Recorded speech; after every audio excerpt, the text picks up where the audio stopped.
Hi friends, please subscribe to Amravati Media and press the bell icon for more latest updates. Pawan పై TDP media fire. పొత్తు పెటాకులవుతుందా? ఏపీలో గత ప్రభుత్వ హయాంలో టీడీపీ అధినేత చంద్రబాబు జైలు పాలయ్యాక ఆయనకు జనసేన అధినేత హోదాలో వెళ్లి అండగా నిలిచిన పవన్ కళ్యాణ్ను అప్పట్లో టీడీపీ నేతలు, ఆ పార్టీ అనుకూల మీడియా ఆకాశానికి ఎత్తేసింది. అయితే సీన్ కట్ చేస్తే ఇప్పుడు పవన్ కళ్యాణ్ తీరుపై అదే మీడియా విరుచుకుపడుతోంది.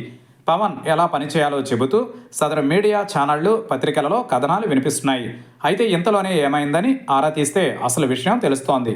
తాజాగా తిరుపతి తొక్కిసలాట ఘటన తరువాత సీఎం హోదాలో చంద్రబాబు నాయుడు వెళ్లి ఘటనా స్థలిని పరిశీలించడంతో పాటు బాధితుల్ని పరామర్శించారు.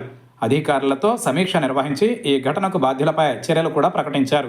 అదే సమయంలో డిప్యూటీ సీఎం పవన్ కళ్యాణ్ కూడా తిరుపతికి హడావిడిగా వెళ్లి ఘటనా స్థలిని చూసి బాధితుల్ని ఆసుపత్రుల్లో పరామర్శించారు. అక్కడితో ఆగకుండా సీఎం చంద్రబాబు ఇన్పుట్స్ తీసుకుని పరోక్షంగా క్లీన్ చిట్ ఇచ్చిన టీటీడీ బోర్డు అధికారుల్ని టార్గెట్ చేస్తూ పవన్ తీవ్ర విమర్శలు చేశారు. దీంతో ఈ వివాదం కాస్త Pawan Kalyan versus TTD chairman BR Naidu అన్నట్లుగా మారిపోయింది. చివరికి తిరుపతి ఘటనకు ప్రభుత్వం తరఫున తాను క్షమాపణలు చెప్పిన Pawan Kalyan TTD chairman BR నాయుడుతో సైతం క్షమాపణలు చెప్పించారు.